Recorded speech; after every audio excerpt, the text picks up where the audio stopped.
I'm going to tell you what a strong story opening looks like, what it's made up of, what it can include. This is coming from someone who writes and studies stories and helps other writers with their stories for a living, and someone who gives one-to-one video calls sharing the sort of information I'm about to give. So here are the key points that a strong opening should have. Firstly, a clear idea on whose story it is.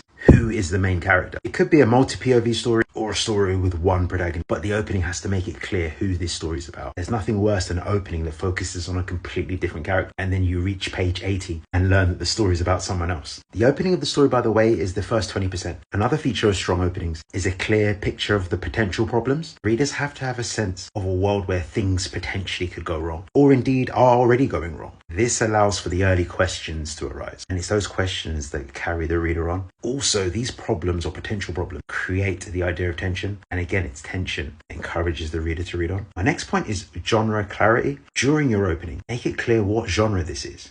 Readers want to know what they're reading so that they can build expectation. You might not want to be obvious with the genre. You could hint at it, but don't confuse the reader.